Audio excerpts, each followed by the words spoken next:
Welcome, golf fans, pursuers of knowledge and the almighty dollar. This is your golf guru bringing you my top sleepers for the 2021 Sony Open. I'm going to do this a little different today. I'm also going to go in projections towards the end, so you can just kind of see this is being recorded at about 2:30 Eastern time on Wednesday. But what I want to do is, because there's so many guys, I think we're almost 100 that are like 7,500 below. I've had some subscribers ask, hey, you know, I need some help at that area. So, of course, you know, I don't think it's a must that we have to get down too low, you know, with these builds. I think, you know, there's just not enough value at the top. You don't have the DJs and Rorys and Roms, JTs, you know. You've got, you know, Morikawa, English, even got Palmer up there. So, but if you are trying to build a build that you have a couple 10,000s and a high 8,000 or a 9,000, then you are going to end up down here, and that's okay. That's why I'm here. That's why we're going to find out who are the guys that can unlock putting some super studs up top. All right, so let's do this. So what's going to be a little different is I'm actually going to be jumping into Fantasy National. This is where I do all my making of the sausage. And why I'm doing it this way also is I can then dive a little deeper into why I made these picks. So as I mentioned, there was about 90 some guys. I already went through all of them, weeded out the junk, and ended up with 13 guys that I think have some value and make some sense. And a lot of it is on course correlation, where there's about 4 courses that I think fit this course very well that we're going to leverage. We don't have a lot of recent form. Now we have form, of course, as of, you know, maybe mid-December. A couple of these guys did play in the Tournament of Champions. So we have that we can look at. But most of this field, when you get below 8,000, you know, it's not guys that played in the Tournament of Champions, and only 42 guys played in that. So anyways, just to give you, if you are new, the first things that I do is I build a custom stat model. What I did is, of course, I plugged in, you know, we want to know guys that do well on Bermuda. These are difficult fairways to hit in less than 7,200 yards. Then the things that I was looking at, of course, is, hey, you know, not so much distance, but we got to hit the fairways, and not only hit the fairways, hit the right side of the fairway, so we have a better chance at an approach shot, because there is a lot of dogleg lefts, dogleg rights. These greens are smaller than usual and a little flatter, but there's some tricks to them. And so, you know, what is shown is that you got to be a good putter and good at scrambling around the green. And then, of course, when you guys can go low, there was the outlier last year where, you know, just weather conditions. And even I think there was, as I kind of mentioned in the course preview, there was kind of a redesign. And so some of the greens were a little too firm. The guys were complaining, but that should not be the case this year. You only got 2 par 5s, so we can't rely on that for, you know, for getting you down low. So you got to do well on the par 4s. So that was all plugged in. And then from there, you know, got my guys, and you know, now we have 13 guys below the $7,500 mark to go take a look at. So with no further ado, let's talk about these guys. So Austin Cook, you know, he had a T2 at Shriners, could have won that. So decent recent form. And again, when I say recent, was the OHL, which I believe was back in even November timeframe.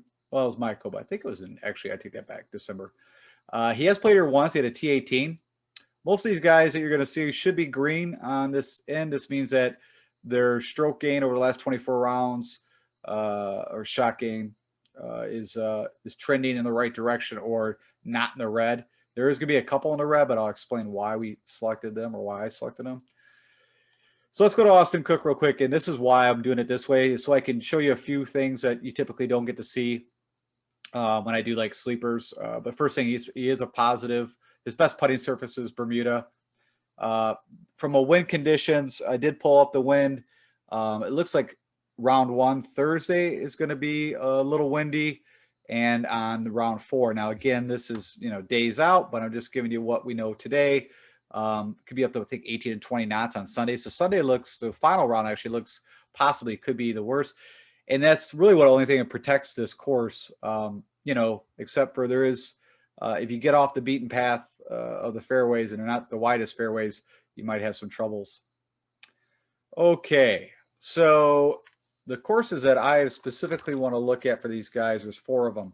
The first one's RSM, which they just played not too long ago, and it's the Seaside and Plantation. They played 3 rounds on Seaside.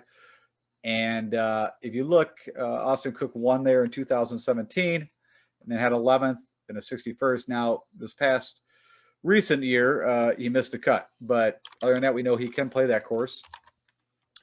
The RBC at Harbortown is another course that I think is a good correlation fit. If you look at, he's only played there 3 times, and he missed the cut 2 out of 3. So that's not excellent. And then Wyndham is another course, par 70, Bermuda. All these courses are par 70, Bermuda, and mostly coastal. He's made a cut every time at Wyndham out of the 3. And then the other one I'm looking at is the Honda Classic, which is PGA National, is a par 70 Bermuda. It's a tougher course, and also that's a bigger field, a tougher field. So hence, Sunjay M won it last year. Some of that I think is, as I already mentioned, is a good pick when you're up in that area. But played there twice and made the cut both times, so that's positive. So that is Austin Cook, and why I think if you are down here for 6,900, projected ownership around 3.3 is not a bad play. The other one here is Scott Piercy. I think the most expensive player I have is 7,400. The rest will be below 7,000 or minimum low 7s. Scott Piercy, we take a look at him. He's made the cut last 5 events he's played at. Best was a T14 at Bermuda, which is Bermuda Greens. He had a T19 at Shriners, a T18 at RSM. Played here 5 times and has made the cut every time. Best place was a T13. I believe that would be in 2016. I can verify that while we're looking into Scott. Pull him up real quick. So not the best putter, but Bermuda is his best putting surface. Word it like that. Can play in the wind. And let's take a look just real quick at what I said, the Sony. It's played her quite a bit, and this had a second there. That's not really what I wanted to look at, was RSM. So he's made the cut every time at the RSM and 2 top 20s. At the RBC is one other course that we're looking at. He had a 3rd to 16th, missed the cut the other 2 times. And then last but not least, did I look at Honda with him? No, I don't think that was the last one. Done pretty well, 17th to 31st, 5th. Missed a cut in 2016. So again, if you're down there, I think Scott Piercy is someone that you might want to look at. Doug Gim, I think is a pretty good value for what he's been doing at 6,900. You can see that with his projected ownership being 11%. There's a reason. You can also see the trend up, doing well there. But yeah, with this last 4 tournaments, almost all T20 or better. And then the Mayakoba OHL. It's funny they still call it OHL on here, but it's actually the Mayakoba Classic. Had a T46. Only played here once, and this is the only thing I figure why maybe his price is a bit less. Is the one time he played here, he did not make the cut. But let's go look at other courses very similar. Also on Bermuda, not his favorite surface, and doesn't excel in windy conditions. But let's look at. So the RSM, he had an 18th this year and a 65th and a previous. CRBC, didn't play there. Wyndham, played there twice at a 20th in 2018, missed a cut this previous year. And the last one is at the Honda, miscut. And again, the note about Honda is it is a tougher course. It is a tougher field. So, I'm not going to choke over that, but not a bad play, 6,900. Rory actually just kind of, I saw him earlier and then he wasn't in here and then I stumbled on him again. So that's why he's the most expensive. But once I started doing more analysis on Rory, I think this is a really good fit, a good spot for him. Recently he's had some, decent life, had that goofy WD. He will do that, kind of like a Kevin Na. You just randomly once in a while will withdraw. I don't know what he was shooting. I forgot now the circumstances. But typically, wouldn't shock me if he was just so out of it. He just said, hey, I'm not going to waste my time. But he had a T12 at Sanderson, T12 at RSM, a T40. Again, positive green towards here recently for the stroke gain analysis. Tournament history, made 4 out of the 5 best as a 21st. Let's go take a look a little further into Rory. I believe he actually won at one of these courses. That's why also So from a putting perspective, it's his best surface. Not that he's gaining strokes, but it is his best surface. Can play in difficult windy conditions. Let's take a look at the RSM. It's made the cut all but once. Best finish was a 12th, and RBC, he had a couple ninths. It's a little while back, but last year and the year before, 21st and a 10th. I like that. And Wyndham, he had a 6th, a 4th, and an 8th. So if you kind of see at these type courses, he's done really well, especially for his price tag. And the last one, we'll look at Honda. That's what it was. So he won the Honda again back in 2011, but we look at just at recent, better than T40s. So 17th in 2018. So yeah, I'm going to be plugging in some Rory. I like that play. I think I don't think too many people. A lot of people, I guess right now projected ownership at 6%, but we'll see how that actually flushes out. I'd be shocked if it's even that high when it actually all comes down. CT Pan, CT I knew he is boom or bust on these courses like this. There's par 70 Bermuda, Sea Island courses, and we'll talk a little bit about that. So nothing, not bad recent form, but that T7, I actually was on him for the Masters just because I knew what he could do with the driver, and he is very boom or bust, with birdies. He can get on some birdie streaks. He's only played her once, missed the cut. And let's, again, trending up on the stroke gain, so we'd like to see that. But what I do know about Mr. CT Pan is that he won the RBC Heritage and beat out DJ in 2019. And so if we plug that in, you'll see that right here. Maybe outperformed with the putter, and knowing that if you go back, it's not, he's not his best surface, but, that can happen, right? But he made the cut every time at RBC. We look at RSM. He had a 6th in 2016, a 13th, but missed the cut the last 2 times he played in it. Check the Honda. 2 out of 4, best of the 17th. And let's check the Wyndham. He had a 2nd place in 2018. So, again, there is the old saying, horses for courses, and I do believe in that. Lahiri, I've actually played a bit of him in Showdown. He's done pretty well for me. He had a T6 at Corrales, which was past Palm. Of course, he had a T11 at Bermuda, and that's, of course, Bermuda greens. Again, green on the stroke gain, less than about 2% ownership, so that's good. He's only made the cut here 1 out of 3, but let's go see how he's done on correlation courses. Bermuda is not his best putting surface. Doesn't do so hot in windy conditions. But again, the first 3 days don't look really like a problem. So a 13th and a 50th, so made the cut both times there. RBC. 44th is best twice and missed the cut the most recent at the Honda. That's pretty good. 3 out of 4 at the Honda and an 11th in 2017. And lastly, the Wyndham, 2 out of 3, best of the 28th. So again, something to think about. I like his recent form, and I like that ownership, get some leverage. Roger Sloan, we take a look at him, 3 out of the last 5 events, he's made the cut. At a T16 at Bermuda, on Bermuda, that's somewhat of a correlation course. Played here 3 times. Best is a T33, made the cut 2 out of 3. I like that. Again, on his stroke gain for the last 24 rounds and a positive.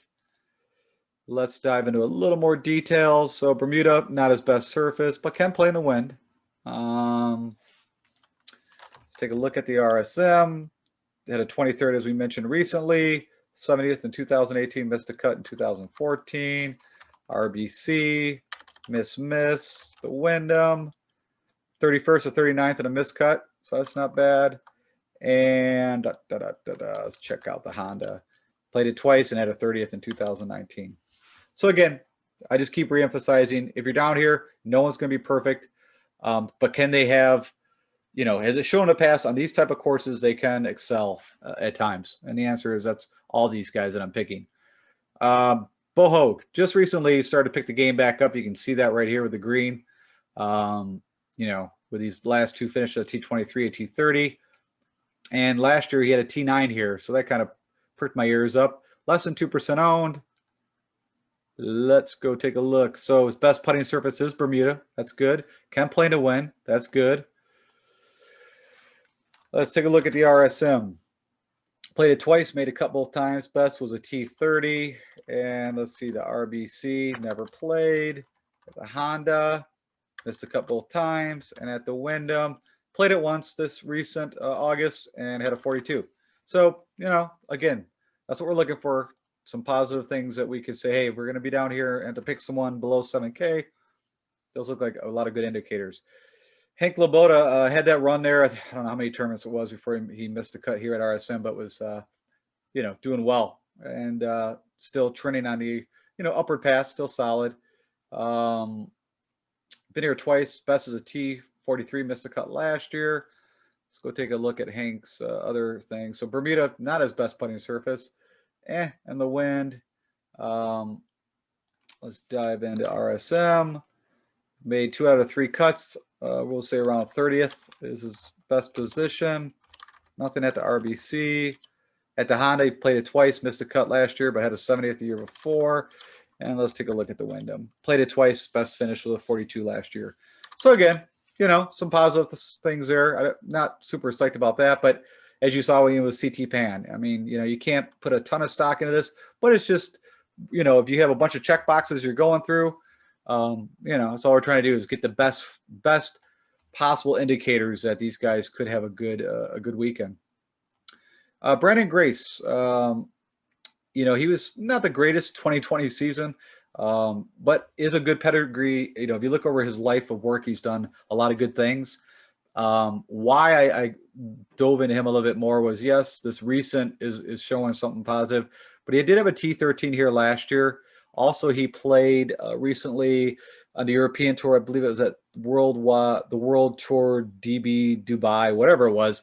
Pretty solid field. I think that's Fleetwood and Reed and some of those guys. I don't know if Hovland played in that. He ended up with a T8, and that was mid-December.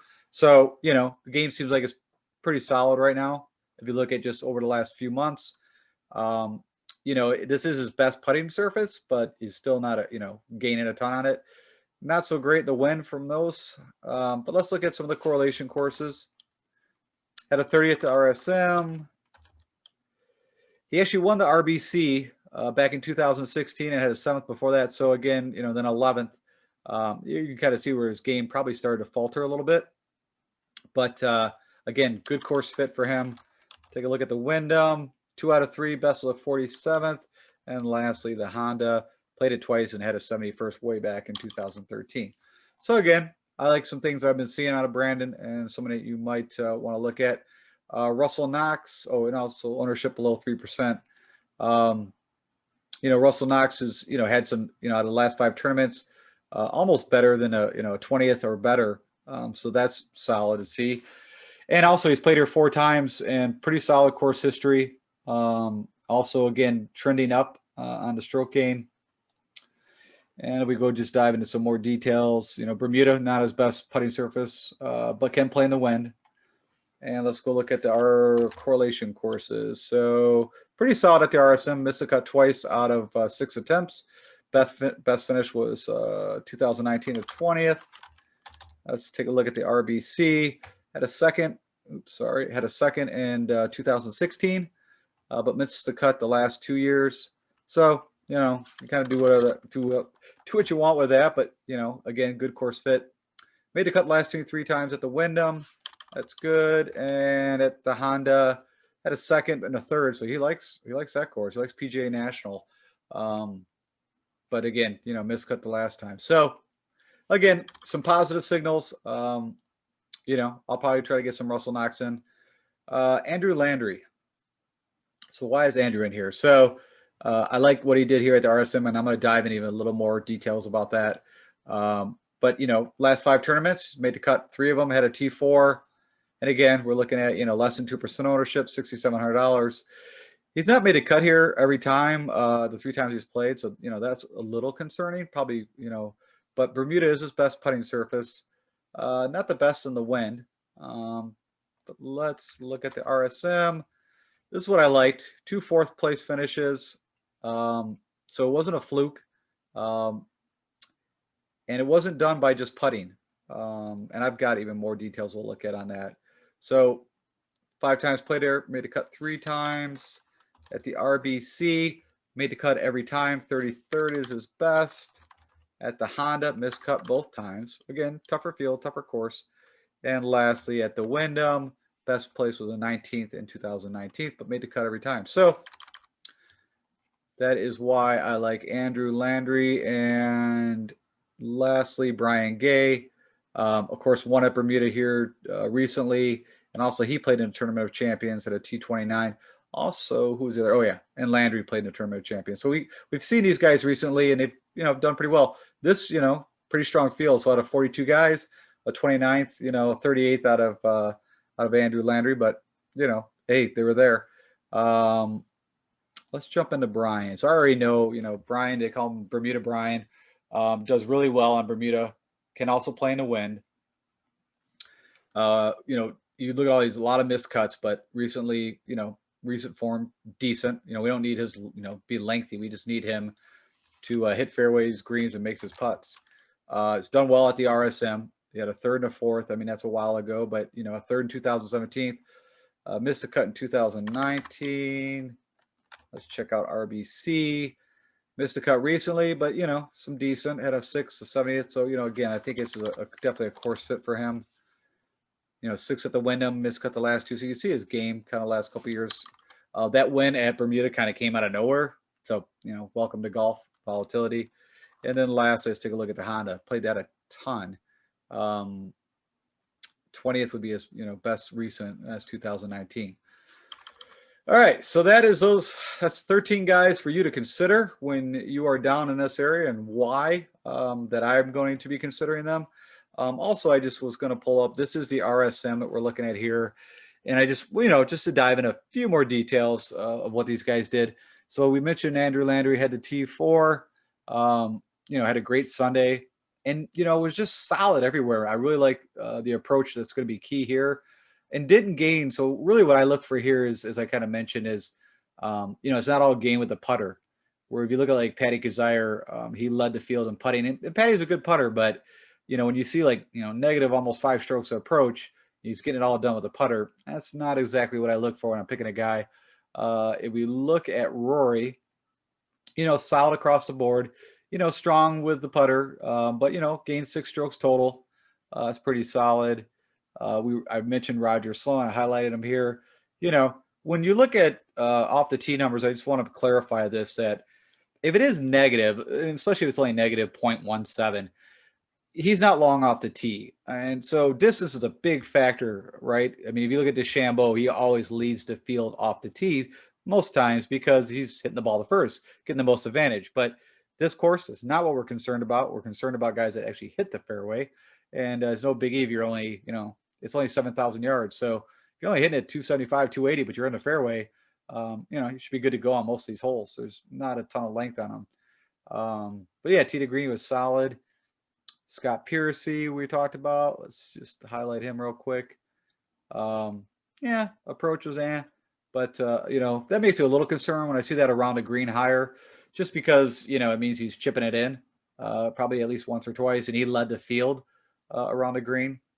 But overall, tee to green, 4.5 strokes. Putting was positive.